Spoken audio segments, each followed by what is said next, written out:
Today we're joined by Christine LaRock, founder of Coming Home to Heal. Christine, among many other things, is a wellness practitioner and sound healer with a powerful message. That message is we are living in miraculous times and the energies are ripe to turn inward.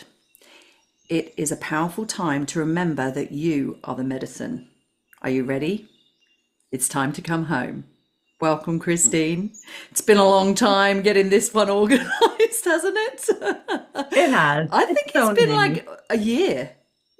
Has it been? I was going to ask you when we did the gene keys. Has it been a year? Oh Yes, my yeah. gosh, So we've we, joined at the heart since then. yes, We really exactly. have. Yeah. I was thinking about it. I went on a little walk with my dog this morning and I was thinking about our upcoming conversation and I thought, I feel like I've known you forever. And it's almost like Yeah, we've known each other before. I don't know if you feel the same, like we've known each other before. absolutely. And it's like, where have you been? What have you been doing in this lifetime? I want to know all about On the other it. side of the world, Nadine. We're on the opposite sides Yeah, of the world. yeah, Oh my gosh. yeah, I so enjoyed meeting you. And yeah, this is I said this is our third chance, our third shot at yeah, this. For whatever reason, it didn't happen the first two times, and I'm so excited. So yeah. excited I'm honored that you would have me on. So looking Oh, forward to that. yeah, I'm really looking forward to it too. So do you want to start off by just giving us a little bit of a background of you, who you Mm, are, yeah. all of the things? Who am I? Oh my gosh. Well, I'm a seeker. I am. I'm a seeker of knowledge of all things esoteric. And I've kind of had an interesting life because I'm currently living in a city that I did not grow up in, and I'm in Canada. So, for your listeners, wherever they're listening in from, I'm in Ontario, Canada, and just north of the border for the US, but 51st state maybe at some point. I don't know. Who knows? Whatever it is. But I was in a corporate job, I guess. Actually worked for a police service for a really long time, like 23 years. And it was not fulfilling in the slightest. Was always a spiritual seeker and was always very uniquely different, not only from everybody in my family, but people at work. And they would just know my outlook on life or the events that I would attend were very spiritual in nature, and they just came to know and love me for who I was. So I was always that spiritual seeker and was a single mom. I have a beautiful daughter. She's 30 years old. And so I raised her and always knew that there was something different. And I mean, I was raised in a time where, and I now things are really different these days, but it's like, my parents wanted me to grow up and get that one job and then retire, and that's what it was going to look like. And well, that's just not the way it is. And that's not was really for me being in a job. Of course, I didn't know anything about Gene Keys or human design or anything way back then. All I knew was going to work and doing the same thing every day was quite literally just killing me energetically. I just was like, there's got to be more. There's got to be more. And I kept saying, why do people just, I don't, why isn't anybody else questioning the fact that we're all really just like a little hamster in a wheel? Like, we're just going to work and then that's it. And there's more. And I've always had this kind of, again, a draw to the esoteric, to the spiritual, like almost having visions. I've always been a real dreamer, um, very vivid dreams. And so when my daughter actually turned, she was in high school and I knew she was going off to university. And I thought, I can't stay here. And I mean, I could have retired in 5 years had I stayed there, but it was working for a police service, as you can well imagine. I did a lot of meditation during this time. It was when I discovered I dabbled in Buddhism. I don't know, have you heard of, I think Vipassana is Hmm. all over the world. So I did a 10-day retreat and it really changed my life. Like I've always, when I was younger, I used to, and I guess I still have my moments, but now I have the tools to deal with it. I've struggled with anxiety in the past, and I was kind of seeking meditation purely as a tool to not lose it, because I was again very living in my divine masculine. So I was always being a single mom, having to do the things to make things happen. And again, I knew there was something different for me. So when my daughter went to university, I sold my house that I had owned near the water for about 10 years. And there's an interesting story that I can try and shorten really quickly. I dated a person for 2 years. We didn't have the same spiritual beliefs, and when we parted ways, I had some health challenges, of course, and my connection to spirit really got me through that. So I'm a person, I see numbers all the time. So the 1111, we have a club, and it's growing. Now that we have the internet, we know that there's a whole lot more of us out there. And this person that I had been with for 2 years, and the relationship ended when I was dealing with this medical issue. He reached out to me a little bit later and he said, "Hey, I had a friend who he did a documentary, and and I'm not giving this guy a plug. I've not talked to him in years, but I think it was called something like Voyage to Betterment." And he said, it was where they took these people, and there was a spiritual element to it, and they did all this, blood work and everything. They had these markers to start, and they did all these things, and they put them on healthy food, and they took them to see healers and all of these wonderful things. And he said, "I want you to come to he says, I was a part of this documentary." And he said, "Had I not been with you, and if you hadn't opened my eyes to this kind of other world," um, because he was, Italian, Catholic, blinders. And so he was kind of open. I was a little bit of an influence. So we went, and it was fabulous. And so ironically, this is kind of how things go full circle in life.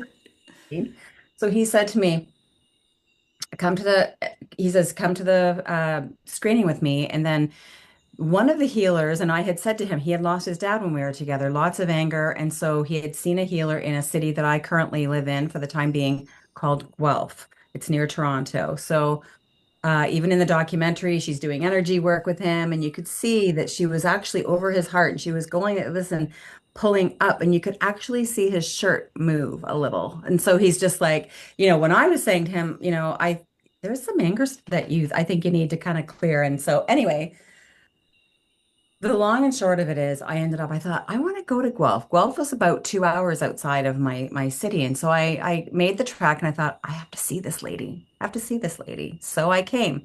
Would have never heard of her otherwise. So I came, and I stayed in a beautiful B&B, had a ton of energy sessions, powerful, crying, a lot of release. But while I was here, I was walking around and just felt home to me. And I thought, I'm I'm moving to Guelph. Like, it felt like my just an energetic call. And Guelph actually has a very spiritual community here. And I really didn't know anything about Guelph. I didn't know anybody that lived here. And then within a very short amount of time, I moved here. So I've been here about, I think, 13 years now. And the connections that I have made here are just beyond anything. And I think, isn't it interesting how it came full circle? How I kind of planted the seed, and then he had the energy healing. And so here I am.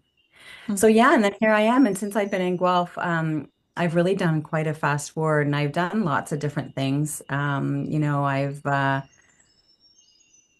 dabbled in. When I first actually moved here, I went to Boulder, Colorado. And I don't know if you've ever heard of esogetic color puncture. No. You've ever heard of? Um, So when I was in Sarnia, there was a beautiful store that I used to go to. I don't know if it's still there, and they used to sell um, beautiful Tibetan jewelry and homeopathics and things like that. But they had all sorts of alternative medicine sessions that you could get. And um, I ended up, the lady that owned it was actually a nurse, and her husband was a doctor. I had a color puncture session with her, and it was wild. It was just what happened within me. She was one of the first Canadians certified in this. So it's all over the States. It originated, what it is, it's a modality that focuses on frequency. So we have Aculite tools that are we have spectral colors and soul spirit colors. So there's interchangeable light rods that we put on the body. It's quite misleading because we don't puncture the skin, but we do assess the client on a physical, emotional, and a spiritual level. And so we can clear out traumas. And basically, at the end of the day, color puncture operates under the premise that all conflict in the body is based on some sort of unresolved trauma, which there's all sorts of other things that lead us down that path these days. So I went to Boulder, Colorado, probably 4 times when I moved to Guelph, and I felt really called to just dive deeper into this modality. It's originated in Germany.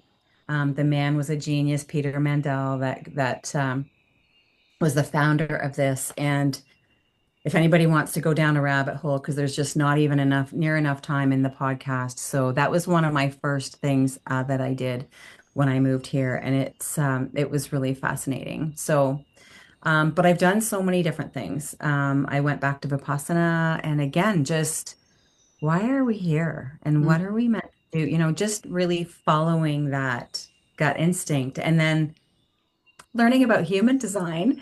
I used to think something was wrong with me because I used to start a lot of things, but I wouldn't finish a lot of things. And then, no, and so I think it was during the pandemic, actually. I took a master class from somebody that I met in a Dr. Joe Dispenza group. So I haven't actually had the opportunity to attend one of his advanced retreats, but I've done all of his other work. So he's got an intensive and progressive. You've done Dr. Joe, I've haven't been you? to a 1 day You've seminar been to with, one yeah, day. Oh yeah, my gosh, so powerful, so yeah. powerful. Um, Doing his breath work, I actually had a Kundalini activation one time, and had I not known what it was, I probably would have called the medics because it was quite literally, and it wasn't doing the powerful breath work, but I actually had a rocking of my sacrum. I was laying in bed one night, and I think it was actually during the pandemic, and I thought, we always, so people use the word love in so many different ways. And I really think that people have kind of bastardized the word, and it's used out of context. And there's so many levels to love. And I had watched a bunch of Dr. Joe's, I forget what it's called, the videos that they do about their week-long retreats. And it was just showing all the things that the people do. And I was so, because I was manifesting it. I wanted to live it and I wanted to watch it like I'm doing this, right? Like, so it's like being in the emotion. And I remember going and laying in my bed and I thought, I want to really evoke, okay, so you say how many times maybe a day we say I love you, but like to feel it, how many times do you feel that about yourself? And even to say I love myself, to really sit and feel that feeling. Love is a word and it just comes out your mouth, but like love really comes from the heart. So I was laying in bed feeling love, and I had to actually put a smile on my face to like kind of even bring that feeling in. And that was really all I did. And I did some breath work, and I had this activation of Kundalini in my sacrum as I was laying, and my body was rocking, my legs were spasming, and I was thinking, oh my God. But again, Dr. Joe has talked about this quite a bit. And it went on for a really long time. And I just kept telling myself, you're okay. It's energy moving. It's stuff clearing out of your body. And that was just quite a miraculous Wow. event. Yeah. Yeah. It was kind of crazy. And then I learned in the pandemic, like I said, I was taking a master class. It was kind of a unique way that I met this gal on. It was probably through Facebook and through a Dr. Joe group. And I was in her group. And so one of the things she covered was human design. So that was my first exposure to human design. And I discovered I'm a manifester. And so we were chatting a little bit before we came online just about what is that? Like, what is that exactly? And so a manifester it's not somebody that makes people think, okay, let's manifest something. Well, Yeah. it's a title given to somebody who um, we start Initiates. Yes, we start things. We're the ones that we have an idea and we start things. And the interesting thing is there's all sorts of you can group everybody as a manifester, but then there's little divisions, as you know, Yeah. everything's so complex. There's different aspects within, say, a manifestor, or there's a projector, and you were saying you're a A manifesting manifesting generator. generator, So yeah. you have the part of the manifestor, but Mm. you're a generator, so you can go and go and go and go, and you have lots of energy.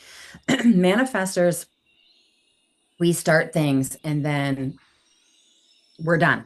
Then we're on to the next thing Do you because then need we get it? Do you bored. need other people? Is that part of like you We do. manifest it and then you kind of like go, Yeah. this is what we got to do, and then kind of Yeah. hand it off?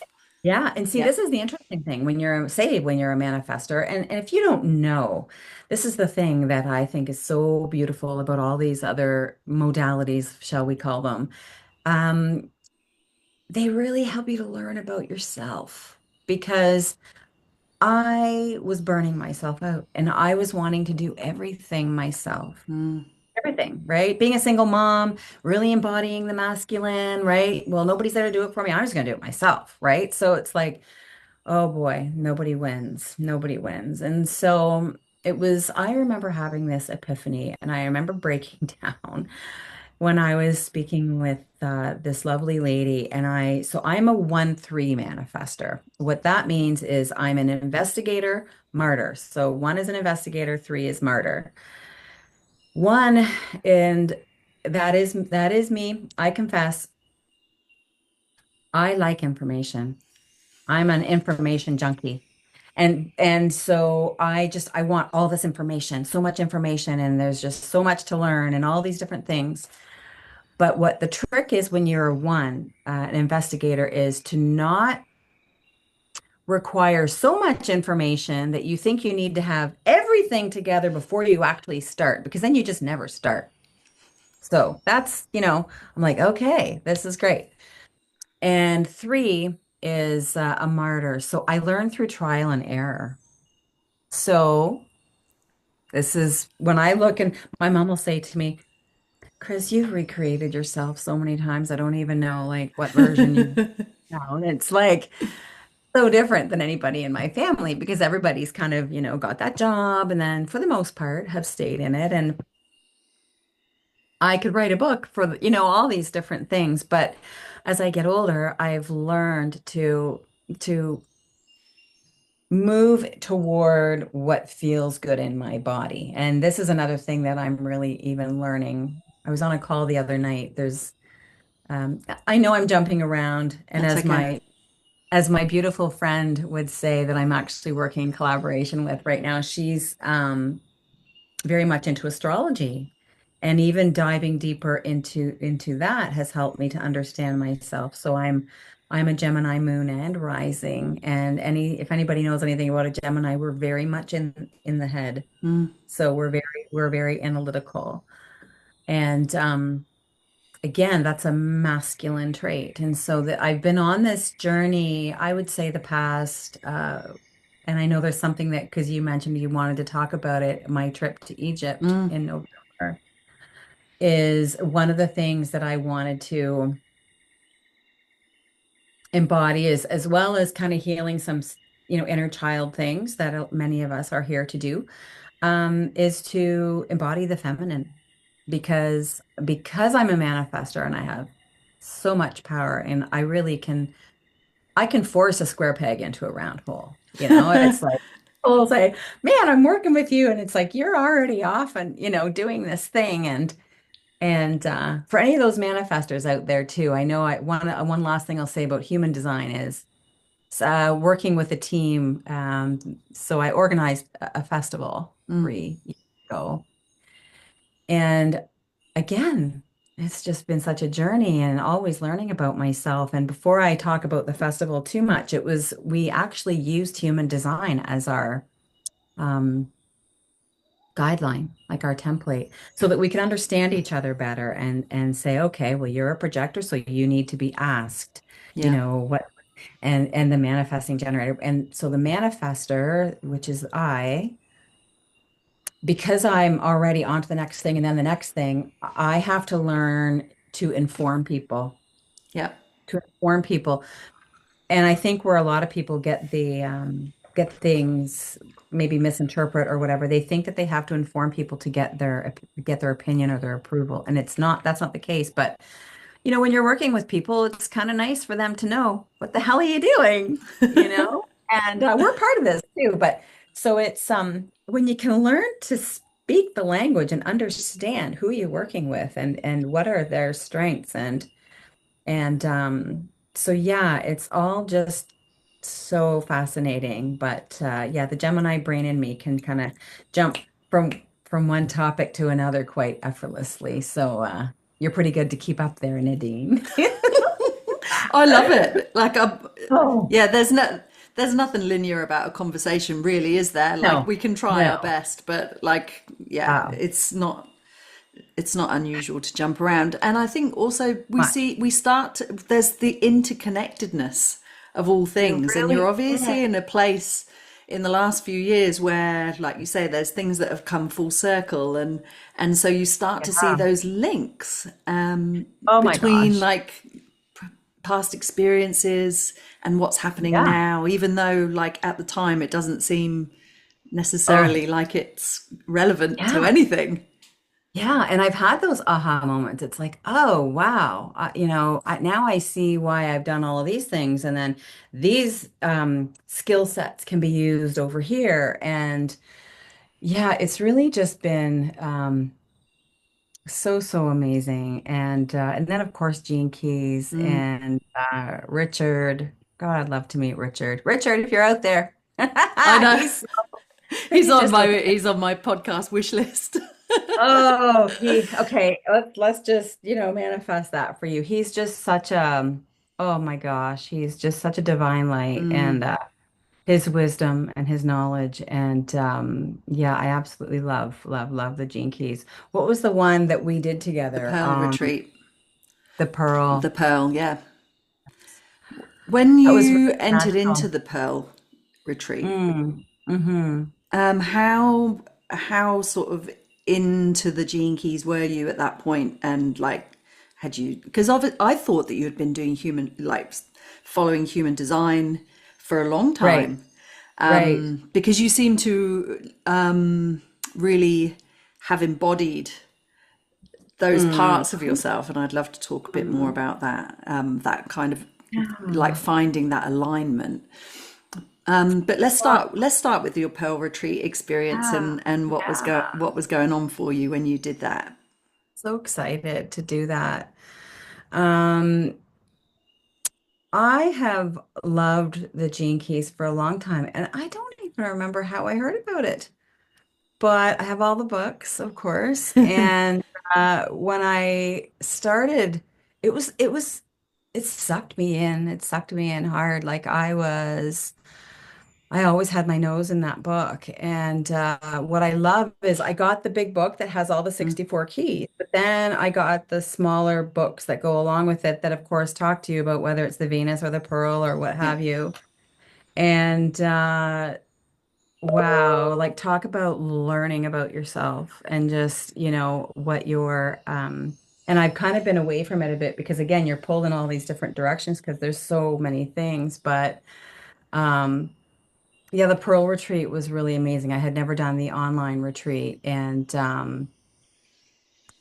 it's really interesting to just be in conversation as well about it because it's one thing to read the content Mm. and then, do your own self-inquiry, but then to be in conversation and to hear how other people take that on and how that changes their perspective or their outlook and whether it's the lessons or their actions or what have you. And I just yeah, I'm a huge fan of the Gene Keys. And it also brings in it's human design and is it the Tao? Yeah, the Tao Te Ching. Yes. Def- Yeah. Yeah. So human. Yeah. It's kind of like I think Richard calls it like a modern day I Ching, right? Yes, But he's obviously drawn on his experience. His background was in human design originally, yes, and that's body, right. and he's done body work and had his own Yeah. mystical experience that sort Hmm. of helped with that, that entire revelation of the gene keys. It is amazing. What I love Oh, it is. about it is that it's just written in such a way that, like, sometimes you can only read a sentence and then you're like, I Girl power. know. But it's He's a written poet. in, yeah, he's a poet, but it's He's a written in poet. a very simple language. Sometimes the I Ching I find is like just a Yeah. little bit too cryptic.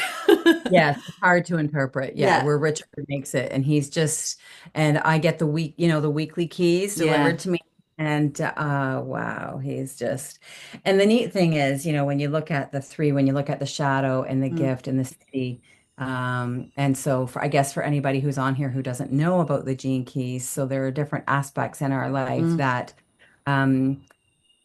We all know that there's lessons that we have to learn in this life. And so there's all sorts of lessons particular to your birth date and time mm. that we come in with. And then there's a gift within that. And then the city, it's Sanskrit, the Sanskrit word, not city, it's siddhi, Yep. Siddhi, which is like the enlightened once you get the gift. But some of them you look at and they can seem kind of harsh, and you think, oh wow, like that's me, like I have that, and then but the way he words it, it's kind of Yeah, there's no yeah, judgment, right? It's like no, you're not a bad person. We all have the shadow, but within that mm-hmm. shadow, there's always a gift. And Yeah, and indeed. like, I feel with my experience of it, the beauty of it has been that contemplation because it's like you don't have to do anything. You just have to contemplate, like, what does that all mean for me? And you start to see changes in your life, right? When you do accept those parts of yourself This is and look at it. things from a different perspective, it's not like you have to do a sort of step by Yeah, step exactly. approach. It's like an awareness thing, and that has It that is. connection with Joe Dispenza as well, like that. When you're aware of your internal dialogue and you can kind of look at it from a different, like from the outside, almost looking in on what's going on, Yeah, yeah. there begins to be an evolution. Yeah, it's Mhm. interesting. It's just Yeah, recognizing it's there. And it's like sometimes, well, you look at even, somebody who's an alcoholic, it's like the first step is recognizing you're an alcoholic, yeah, right? So right. it's just that the awareness, Mm, just creating awareness mm. around it, right? Yeah, so that was a real gift. That was a real gift. And human design is just so deep. So deep. I always say it's like the Excel program on a computer, if you've ever worked in Excel. It's like you can do a little bit, but there's a lot. Like there's just Yeah, so many things that you can do. But yeah, it's really, really fascinating. I feel with Um, human design and the gene keys, it's almost like well, interestingly, when you say coming home, and that's, you've had the Coming Home Festival, which we'll talk about very soon, and your current project, Coming Home to Heal. But human design and gene keys are like coming home, right? You can look at your chart, your body graph or your profile on the gene keys, and you can read things and you can go, yep, I know that's me.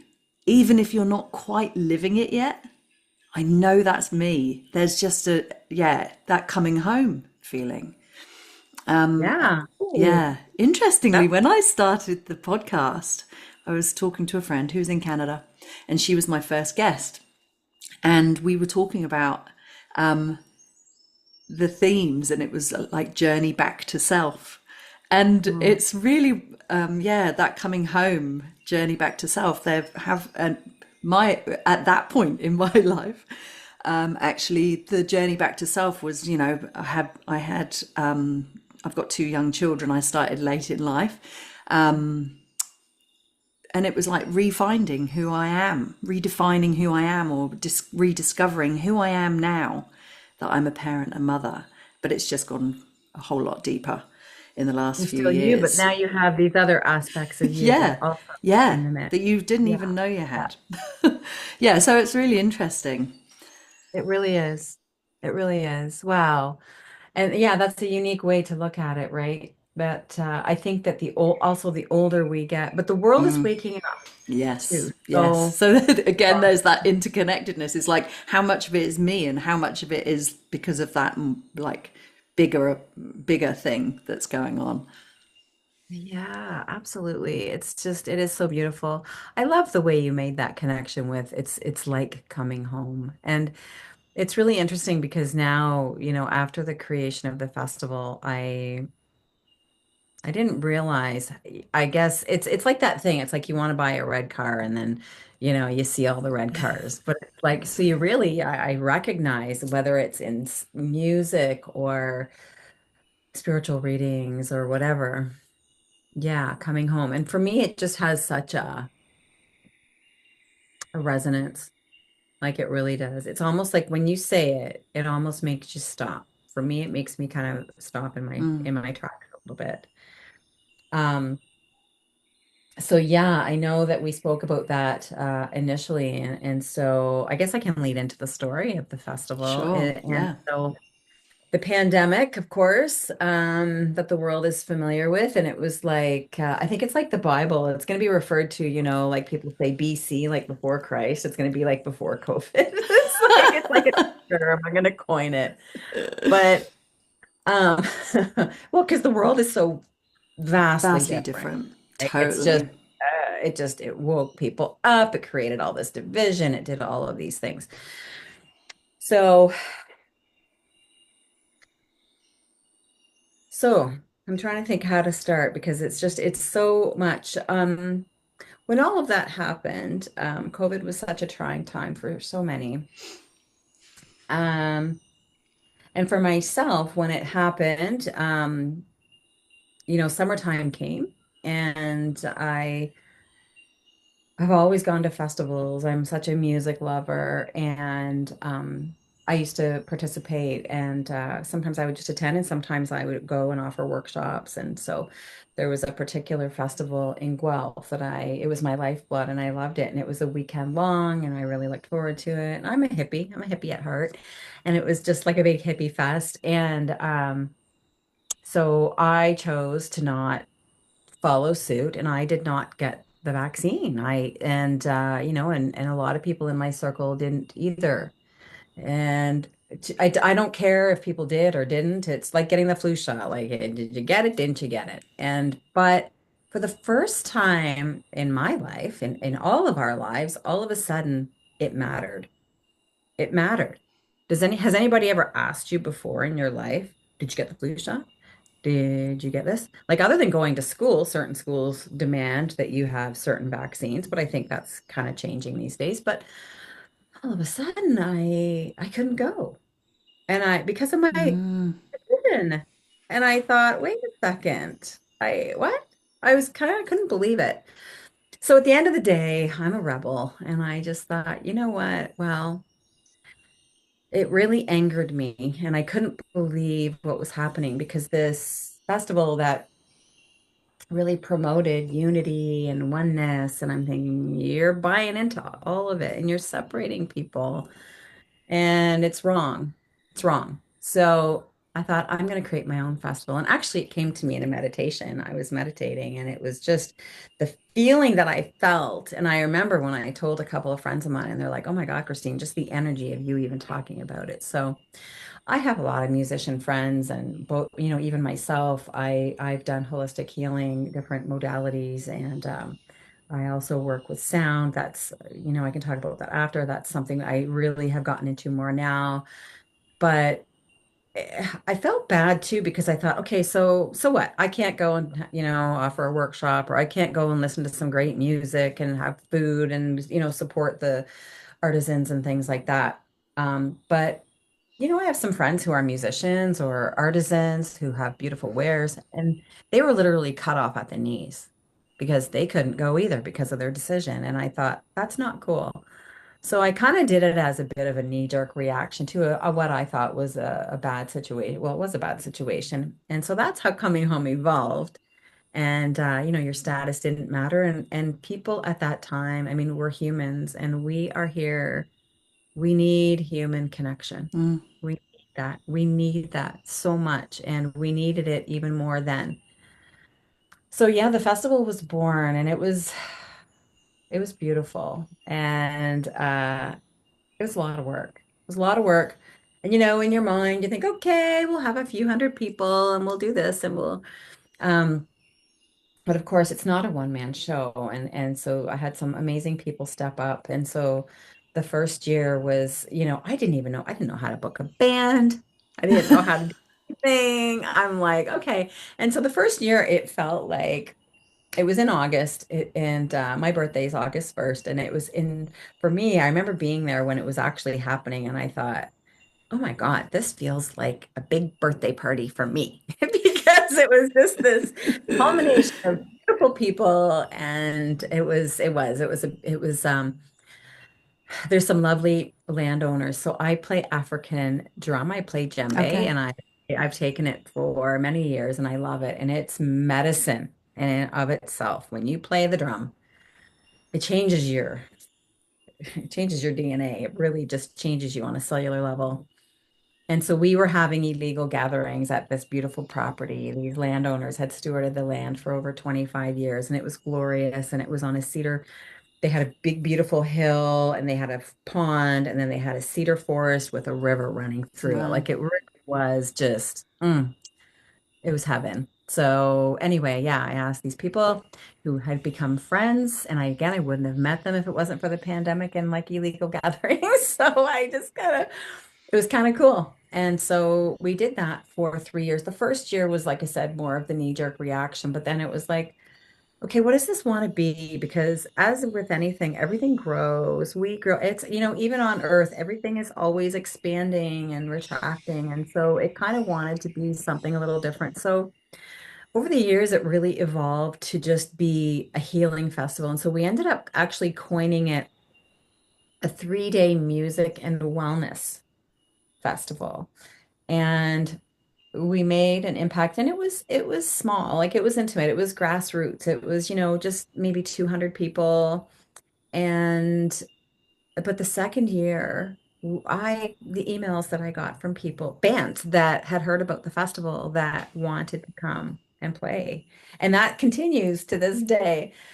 And it was really kind of starting to gain some wonderful momentum. And just to see what, the things you just think of a festival and it's like, okay, people get together for 3 days and it's like one big family. And then there's these intimate moments. And we had workshops, and we had musicians and in the evenings, and we had like a bonfire, like a jam and the artists would be there as well. And we had holistic healers, and we had, like I said, artisans. Um, it really, I guess for me, when I did it, I didn't realize the impact it was going to have, for one thing. I didn't realize the work it was going to be. I didn't Hmm. realize the impact. And when I look at the ripple out effect, it's literally like dropping a pebble in the water. It's like festival is the pebble hitting the water, and then the ripple out effect. The the Whether it was friendships, businesses, partnerships that happened, communities that kind of grew out from that. The landowners had a number of people back to their property, and they offered, workshops. And the lady she loves to do ice plunges and things like that. That community like grew. And so, and there were people that went into business together because they met there. We have people now who are lifelong friends because they met at the festival, and it's just like, it's freaking cool. Like that's kind of cool. You don't think about those things when you're doing that. And so I'm really, really grateful that for all of that. And this year is the first year. So in 3 years, coming home is a beautiful memory. Our hashtag on Instagram was coming home to heal. Mm. And so we've coined it. So if you go to coming home to heal hashtag, you'll see it's mostly our stuff. And this past year, in any festival and anytime you're organizing something to, a bigger scale like that, there's all sorts of dynamics that come into play, and volunteers that don't show up, or just Right. different Yeah. dynamics that ebb and flow, that's more trying than others. And this past year, I think there was something that happened with me in the middle of the festival where there was like a switch that turned off, and it was like my heart's not in this anymore. That's your And manifestor switch. yeah, it was weird, and Yeah, it was a right. real energetic shift. And actually, I had a beautiful girl who had contacted me who wanted to do sound facilitation for, and she wanted to hold space for the space holders. She's beautiful. Her name's Lauren, and we have beautiful men's circles and women's circles, and all of this stuff that's kind of bubbling up in the earth right now, and it's beautiful. I had to go. I had a session from her because I just needed some equilibrium. I needed to maintain some equilibrium because you're calling all the shots with the earpiece in, walking, Right. doing the fast one, and then I just had this big shift, and I was going to release who our headliner was for this year because I already had that in the works. And I was like, I don't want to, I'm not going to do it. I'm done. And so that was in August. And then manifestors, they must go into deep hibernation after they work on a massive project.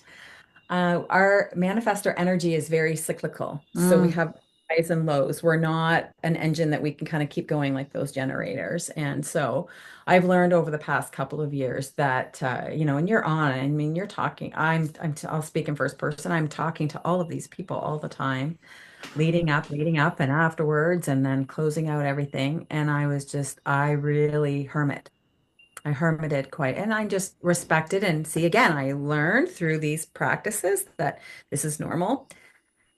This one, I think, lasted a lot longer. And my partner and I actually decided to go on an epic journey. We went to Egypt in November and spent 3 weeks on a spiritual journey with a group of the most amazing humans. And when we got there, and it was kind of cool because one of the gals who led the trip, it was a neat story. She lived half an hour from here, so she was Canadian, was studying the divine feminine, and I learned about many feminine goddesses, including Sekhmet, who I really resonate with, and I was born the year of Sekhmet. 2025 is the year of Sekhmet. Sekhmet is all about destruction.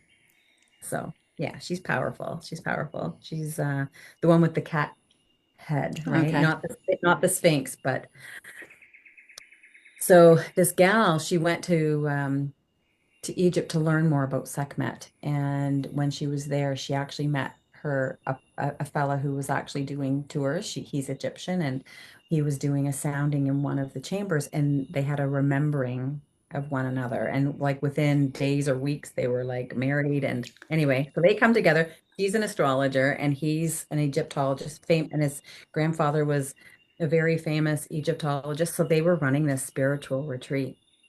And it was a no-brainer. It's like, I'm going. Like, I don't know where I'm finding the money. I'm energetically, I was in the shower, and water is it's a generator, right? So a lot of times, sometimes people will get these visions when they're in the water in the shower. And so I was like, oh my God, I just energetically bought the ticket. I'm going.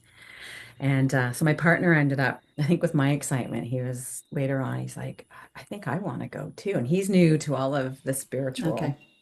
spiritual journey. And so we went, and it was great. We had astrological readings before we went, so it was timely. And because of the astrological aspect, she timed it as far as what temples we were going to and when, right? That's cool. So wow. It was life changing, and I have to say that I don't think the dust has completely settled even from the trip because we spent days on the Nile, and that was, I think, my favorite part. And the waters are electrically charged. You can almost see gold particles in like in the sand, and it was great for my hair. I still has it. I'm like, wow, this is great. I love it.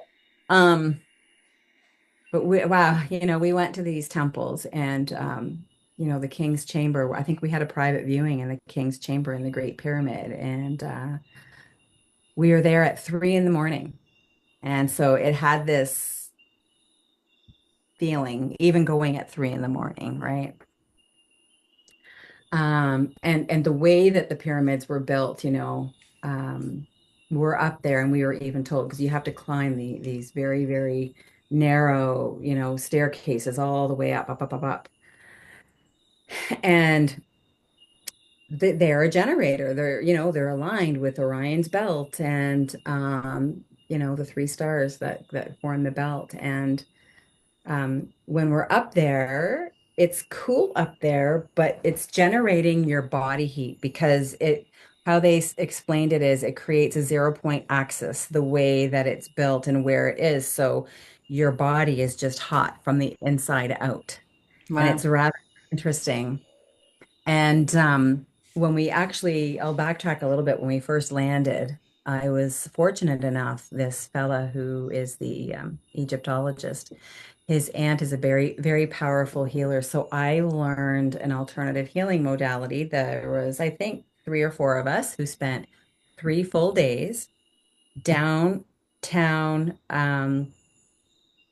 Uh, Sorry, my brain is just totally lost right now. Right, That's like okay.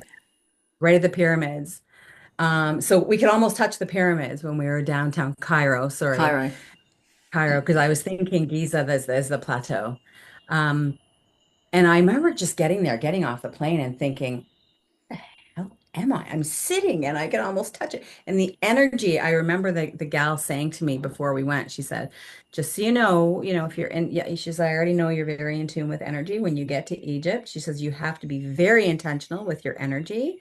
And she said, when I came to Egypt, she said, the energy was so powerful. I just wanted to go home. It was because it just hits you. It's kind of you can't even explain it. It's a for me, I found it a very grounding energy. So I spent 3 days on this beautiful woman's balcony in and like I said, and the pyramids were right there. So I learned an alternative healing modality. It's called the Isis touch.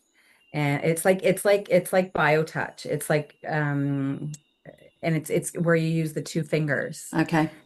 So you'll see Jesus and Buddha in a lot of the Ah, statues or portraits. They're doing this, and that's what it's for. So this is an ancient technique. So I mean, we started and right away, she's reading you, and she just could tell, she had me pegged and in tears probably within an hour of meeting her. So this was kind of our lead in. So we traveled around in Egypt and visited various temples, and my favorite was Sekhmet. She again is this powerful being. It was closed to the general public when we first went. And they're doing all of these everywhere you look. They're digging everywhere and they're just constantly finding things everywhere. And so some of the temples they've actually taken apart and like restructured. And it's just beyond fathomability what they're doing. And so in Luxor was beautiful. It was very lush, and Cairo was, high pollution, tons of people, okay. but the food was great. The culture's wonderful. Felt we were totally safe there. Luxor was just like, wow. It felt like an oasis. It was lots of green, and it was much more lush and clean. And when we went to see the Temple of Karnak is where Sekhmet is. And so that is the only temple that they will not redo because of the fear of what he will do if they move her, if they touch her. And anyway, so yeah, and it's we actually we did some little ceremonies and things like that. And so there's kind of a two-part where we had to go into the temple of Ptah, which is her husband, and we had a sounding in there to prepare us to go into her temple because it's just and you walk in and you're just like whoo, it just hits you her power, and I'm so thankful. For me, if I could have just went over and just saw her, I would have been really happy. But yeah, it was, you know, you can see Egypt through the lens of a camera on in pictures and on your computer or whatever, but it's really nothing compared to when you're there in person and it's just you're speechless. And it's so powerful. And, um, however these pyramids were built, some feel that that humans were much more enlightened back then and they had a way to actually work with gravity. They found a way to kind of alter gravity that they were able to maneuver and put these stones into place and things like that. And I mean, some people say humans and, were there beings like who knows? Who knows, right? We're not here alone anyway. So, um, but it was pretty amazing. And then I had a really unique experience where it was we were at the Temple of Isis and it's on an island. Apparently they told us that they moved it. And it's just, again, the manpower it must take because these are not small temples. And so it was a full moon. It was the end. And we actually got to swim where there was her old temple, which is now underwater. And so we got to swim. It was a little special treat. And so they had these big, beautiful pillars coming up out of the water. And we got to walk out with the full moon. And what we were actually standing on was the top of the temple, which is now submerged under the water. And just the feeling of doing that, it's almost eerie, but so powerful. And then in the evening, we went to the temple. And so we would always do these beautiful rituals. And the fellow who led them, he was just lovely. He was amazing. And so outside of the Isis temple, again, it was a private.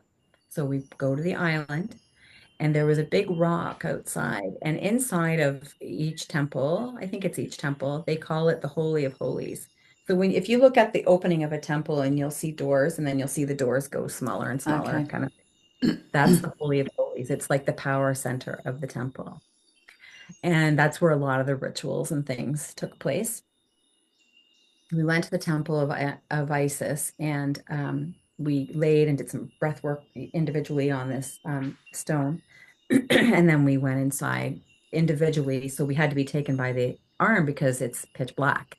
And so we get let in and individually. And then there was a stone that we were, to put our hands on and they give you different things to visualize. And we were supposed to go out. It was kind of all about rebirth and leaving certain things behind and walking straight out. And for some reason, when I chose, they're like, hey, whenever you're ready, and again, pitch black, you couldn't see your hand in front of your face. So you're just kind of, you can hear where people are though. Like, and it was only our group of maybe 8 people, I think. And so I started walking out, but for some reason, instead of going straight, I turned right because I was just going intuitively and I could feel this wind on my face.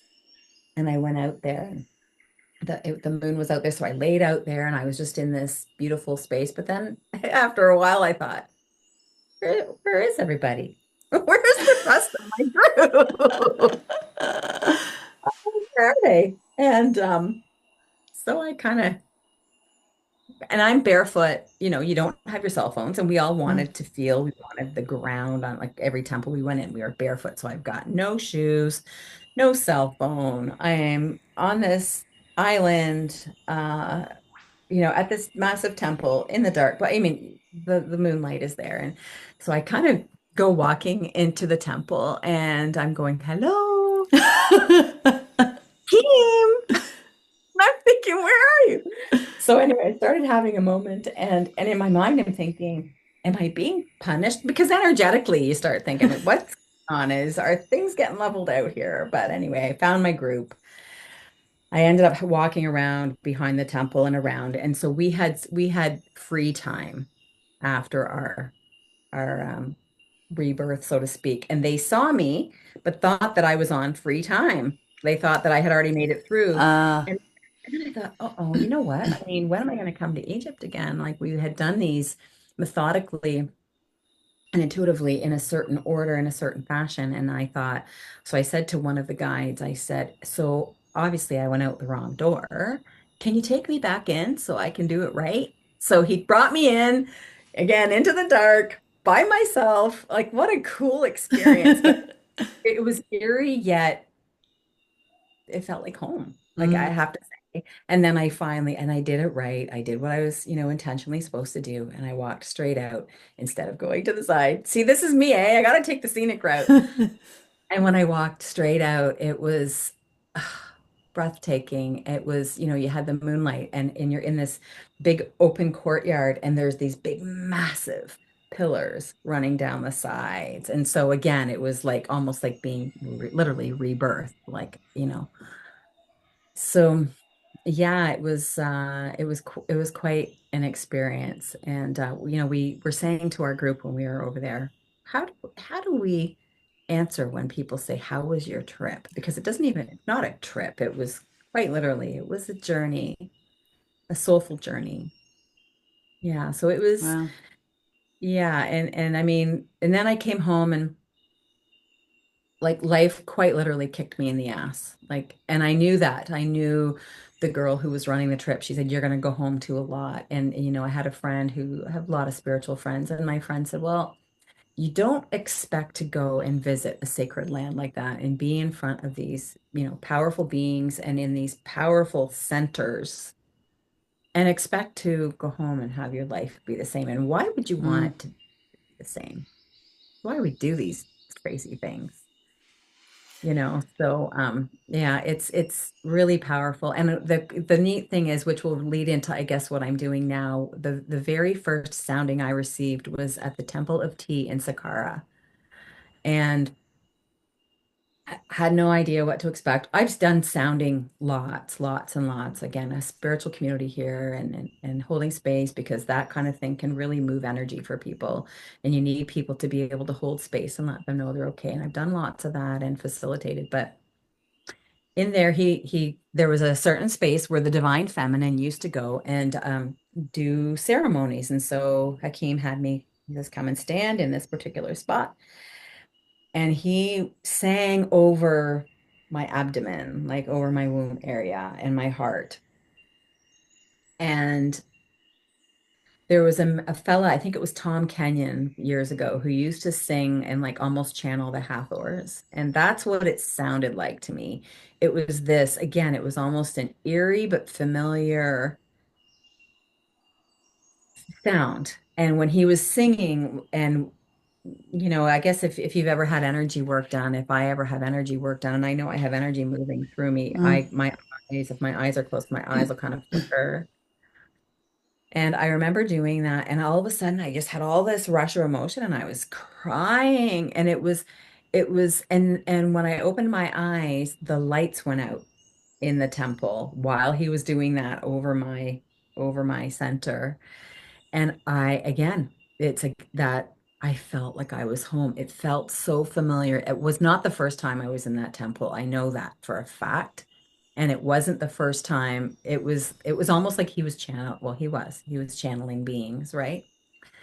So afterward, I was really kind of feeling like I needed my own intuitive space. And I guess anybody and any of your listeners, and I'm assuming yourself, when you do any sort of energy healing, when you have these shifts, it's really important to integrate. Mm. And I also learned that with the festival. Like, you can't have people doing all of this work and then just going, going, going. Like, no, you need time it's that expansion and retraction.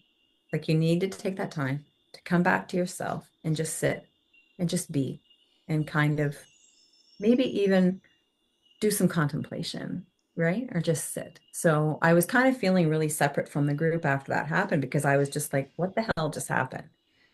And Hakeem came over to me and I really wish I could have recorded it, but I was a sobbing mess and I was just like, wow. And he said to me, just doing what he should do, like a leader of a group. And are you okay? I wanted to touch base. And he says, well, I want to share something like a vision that came through when we were in the temple. And he said, you need to be doing sound healings and, sound facilitation. I said, I know this. And he said, you are so powerful. He said, I wanted to actually come and talk to you, but I didn't want to talk to you in front of the group because I just didn't want them to feel, left out or jealous. But he said, I do these tours a lot. And he said, I don't see like this often, but he said, "Do you know how powerful you are?" He goes, "Because you don't." And this was a lot of my inner child work that I was doing when I was there. It's that not, am I good enough? Imposter Mm. syndrome, like that we all, And he said, "No, like they want me to tell you, like one in a million. Like that's how." And he says, "But you need to stand in that. Like you Mm. need to know how powerful you are."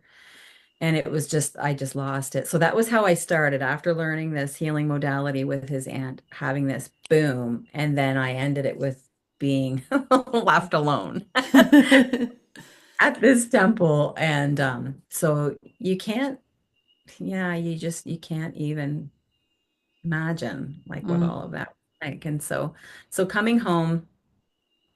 Coming coming home, home. coming back to Canada, life kicking me in the butt and just so questioning so many things in my life and what am I doing? And I almost talked myself into doing the festival again, but again, being I'm a in the human design world, so I'm not only a 1-3 manifester, and I'm like a heart-centered manifester, or no, sorry, an ego manifester Yeah. or something like that. But what that means is I don't feel something in my heart, I can't do it. So it's like it's how you make decisions. So you know how you make I don't know if you know what yours is. Like some people are um Well, make what's decisions your instantly. channel? What channel have you got?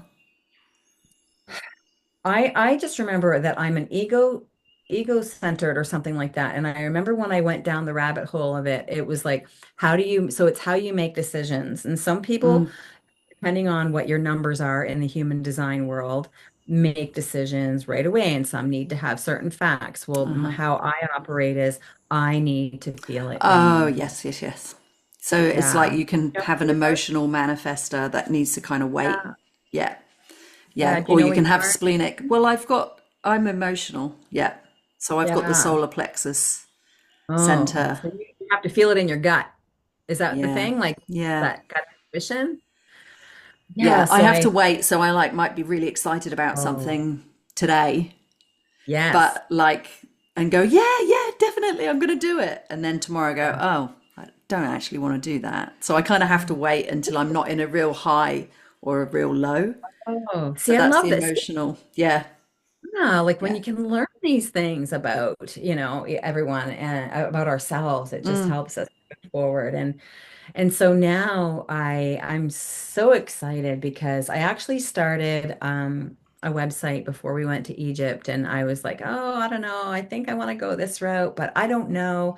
And of course, learning all my astrology stuff, it's like, well, the answers aren't going to come yet. The answers aren't going to come. You wait till you go to Egypt and let the dust settle, and then so one of the things that weren't my favorite parts about coming home were like I know I'm a manifestor and can make things happen, but like the day of or the weekend of, I'm not there enjoying myself. I'm Mm. walking around like a crazy woman with the earpiece in and Yeah. working with my lead team and calling shots with people. And I think last year I went to one breathwork session, and I love like just like what we're doing today, just sitting and really having deep, beautiful connections and conversations with people. And so there's a beautiful friend that I met her through Coming Home Festival, and she is just she like lives and breathes. I think her blood somewhere, there's got to be astrology in there somewhere because she's amazing. Her name's Kayla, and right. So Rising Tides Astrology, her and I. So I'm now going with Coming Home to Heal. So comingHometoHeal.com is my new website. I do have beautiful a write-up about Coming Home Festival because it can't just die because it was so Mm. beautiful and big and we have built a beautiful community of followers and so with that now I'm kind of taking that the because I'm still all about we are here to heal and we know that all the things that are happening on the planet, everybody and their brother are talking about healing in one way, shape, or form. I don't want people to take healing, quote unquote, so seriously because and there's a part of me, don't get me wrong. I mean, I know we're here to do work, but it's like we're not also not broken. And Right. I think that's so important. Like we really are perfect and beautiful just the way we are. But um, I've even gone down the past few months the Kabbalah rabbit hole, and Oh, changed, it's changed my life. It's just spiritual concepts, and basically they say that each of us chose to come in under these different astrological signs, and depending if you're like air, earth, water, or fire, there's a tikkun that you're here to clear, which is, like I'm a Leo, so it's about like hatred and jealousy and or no, yeah, and it's all just so fascinating. So it's and I guess people can take what resonates and what doesn't, and but this is something that resonates with me. So coming home to heal has officially been birthed. Um, I do have a past events page that speaks about Coming Home Festival and kind of what it encompassed. And now I'm focused on healing, but I organizing more intimate events. So right. Kayla and I were actually at a beautiful property not so far from here last night. We stayed in a lovely carriage house. So we want to do something more along the style of a retreat, like much more intimate. Have people doing the work. Like, let's face it, if you're at a festival, small or large, some people are going to a workshop, some people are over exploring over here, some people are sitting at the music, some people so there's very individual experiences happening. And so we want to kind of bring people together so that they can actually have a very intimate, unique, intimate experience, shared experience together. And so between Kayla and I, we've got some pretty awesome tools. And we don't just want people to go away and have a great weekend. Like we want to change people's lives. We want to give people the tools that they need to bring back into their life. And that may even, so right now we're in the process of doing the programming for 4 different events. Um, and I guess the one thing I'll share, because we've been so secret about it, but we've got so many people saying, "What's happening? What's happening?" And oh, well, tell me because I want to know. It's going to do something with the elements. So again, kind of coming back to our like our ancestors and our innate nature and working with the elements. So they will be on full moons. So the first one will be August 8th to the 10th. So it'll still be a 3-day weekend, much smaller gathering. And that is the Leo, so that it's a fire. So we're calling it stepping into the fire. And it's going to be work. Like we are going to massively, it's our intention to massively positively impact people's lives and but have fun in the process. And that's our thing is when I think again of coming home, we think we want to do these things like we're talking about gene keys and human design and all of these things that are outside of us. Right. But really, we can turn those teachings and that wisdom around, that the whole point of them is to turn us back around to look inside, Right. right? Like to contemplate and who are we and how do I operate and how do I navigate and that's what I think is the beautiful thing. And one of the, I guess I don't know if you'd call it my tagline or whatever is you are the medicine. You are the medicine.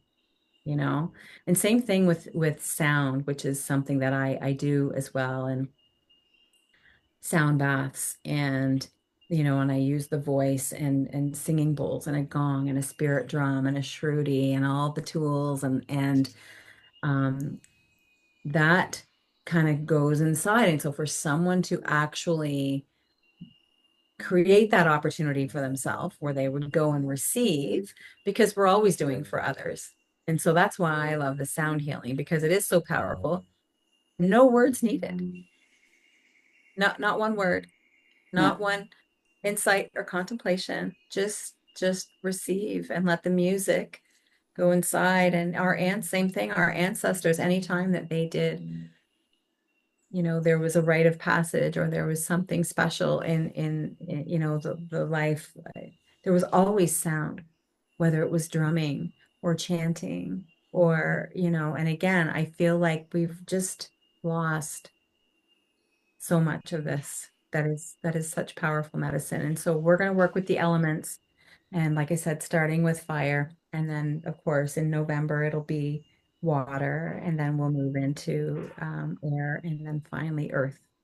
So, and there's going to be a very sequential, and people can come for one, or they can come for all four. We'll probably offer a special package for four, but there's a beautiful man that we spent some time with and stayed on his property, and it had to be the right property, you Right. know, and Yeah. they'll have beautiful, nutritious meals, and they'll connect with the earth and each other, and more importantly, themselves. So I'm so Yeah. excited about I it. bet. Yeah, love it. Oh, my clock just said 10:10. I'm getting a lot of numbers in the last, just sorry, I just that made me think that I've been getting a lot of numbers, and you said 1111, and that's the number that like pops up the most for me. Me too. Oh my gosh. Yeah. I've always had numbers are huge. And then there was I remember that lady that I spoke about that was the nurse that was the first person certified in color puncture, the nurse that I told you about that had the store in Sarnia, the beautiful metaphysical store. I remember being in there and she of course had all these amazing books and I used to see the ones were just crazy. 11, Right. 11, 1, 1, 1.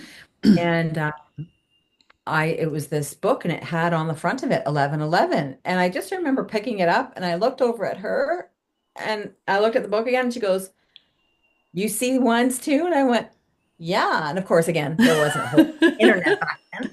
And because now it's like they're coming out of the woodwork, but it's fascinating. But then unfortunately, she said to me, "Oh yeah." And she said, "And I see numbers all the time that add up to 11." And I'm like, "Oh no, you're gonna make me Oh, because, there's been a lot of symbolism. And yeah. even this fellow that we were with last night, we were talking a lot about numbers. Numbers. 444 is a really powerful number as well. And that is something also that Kayla and I are bringing in. So we are collectively in a year nine. Yeah. And I'm personally in a year nine as well. I'm a five. But And this is what I thought was kind of cool because it's like, okay, what do the people need? What are people doing right now? What are people energetically, where are they? Because if you want to do something that for the people, we're not just doing it because we want something to do. We want to create an impact and where's the value? And nine is about what no longer serves you. Like Shedding, what isn't it? Yeah. shedding. Well, it's like the snake. It's like get rid of the old stuff because next year's a year one. So the other two, so the first two of our sequence will be under a year nine. And so we will also bring some aspects of the nine into those elemental um, gatherings. And then in the new year, we'll bring the one. So it's like, let's help people we have two weekend sessions to get rid of the old and using all these amazing tools. And I'm excited. I'm so excited. Yeah. And the time it really is ripe for turning inward. I really believe that. That was on my website. And I have a friend who his name's Bob Sima. He's a beautiful musician, and he was going to be our headliner for Coming Home Festival. And his music, I highly recommend. It's really music is medicine. That is another project I'm working on. So he's in Florida and I'm in Canada. It's a little distance there, but we've become friends. We've seen him in person, and his music just has such a powerful message to it. And I'm in the process of booking him a music and myself. I might do some mini sound baths as part of but I want to book him a music is medicine tour Oh, in cool. Ontario. So I have my newsletter ready to go. I've got a couple of really cool spaces for him to play and yeah, like a yoga studio, and there's a metaphysical store as well. And but we're just looking for some really cool places for him to play. And so if he's coming up to Canada, let's make it worth his while, get his. And then I remember when I said to him, I think you're gonna call it the Music is Medicine Tour. And he's like, I like that. And it was actually my friend Bob when we were talking about some ideas. And I was gonna say, coming home to heal, it's time, because it is. Last year, it's time was my motto for the year. Like, what about you are the medicine? And I'm like, yes, that's it. That's the magic right there. Because we are. But Yeah. somewhere along the line, We It's been forgot. lost. Yeah. It's been Yeah. lost. We think outside of us. But it's okay to have these tools that guide us back to us. And that's the thing. But it's us. And it's not, necessarily, plant medicine. And that's a topic of hot conversation too, and I love that people are doing it. This is a conversation that we had, but it's not something to do all the time. I'm not for myself, that's not the right choice for me. Mm. But I know so many people who are doing these things, but you see people who are constantly going to ceremonies, and it's like, a fella that I spoke to today, I think he's done a plant medicine twice, and he said, that's you just need that nudge back to yourself. And then otherwise you've kind of missed the message. But I think if we can all remember, it's just like our body knows how, like coming home to heal, quite literally. Think about it. When you cut yourself or when something, do you have to maybe keep it clean, throw a band-aid on it or whatever, but like your body just knows. Yeah. It's Yeah. creating that space in that container so that it can do what it's meant to, Yeah. you Amazing. know? Yeah. Amazing. It all sounds fabulous. I wonder if you could just take a few moments to talk a little to sort of close about trust, because Mm. I just think, what you're doing is really powerful. Well, we know it is. And you've obviously, journeyed through this experience, and you've had to make some tough decisions, closing off the finishing up with the festival, starting something new. And the fear can, that imposter syndrome that you mentioned, that can be something that is really challenging for people. Yeah, so like, can you talk just a little about trust and that inner knowing, and like what kind of guides you? Hmm. Yeah. It's Just a funny. little question to finish. No, it's funny, Nadine. It's a timely question that you ask because I've gone through lots of times in my life, even up till even recently, it's like that I don't trust, Mm, you know, because I think, oh, I've tried this over here and this over here and that didn't work. And then it's mm, like, so do I do it again? Do I start over again? Or do I, again, rewinding and saying how beautiful that we have these tools outside of us. So I know that this is what I'm here to do. And when I learn about my journey, it's like I think something in my chart said, if at the end of your life someone isn't wanting to write a book, then you haven't lived it how you're supposed to, because it's all about just following your gut. So I think how I'll answer that is body the body never lies. Okay, so mm, many of us are caught up in the mind, and there's so much stimulus out there. And there's people who've perfected um muscle testing using a pendulum. I have a pendulum, and we were just talking about this. I have there's a divine feminine women's group that I'm on one of the apps. And we were just talking about this, and I said, I don't trust myself when I use my pendulum. And I thought, what do I do? Because I can be attached to an outcome, and all of a sudden my pendulum's swinging the way I want it to, right? right. So it was a really cool exercise that we were doing the other night in this Divine Men and Women's group. And it's called directionality. And I'm so going to use it. And I invite you and your guests to try it because it helps us to get out of the mind. And so you can just stand, you can just stand, um, take some deep breaths and come into your body and drop in and almost kind of mentally kind of imagine your energy going down from your mind and into your solar plexus and into your heart. And so if you have a decision to make, whether it's a small decision or a big decision, This side over here is, you can say, okay, this is me moving forward with that. And then this side is me, not. And so you stand and you turn in that direction. You can have eyes closed and just imagine yourself, you've made that decision. You've made it. And then how does that feel in your body, right? So your body might move forward, it might swing back, you might feel a hot flush, you might feel, whatever, heaviness, and then you kind of come back to middle again, kind of recalibrate, and then turn the other way. And then you're making, well, maybe you're not moving forward with that, or maybe it's two separate decisions. It could be a yes or a no, or it could be doing this or this.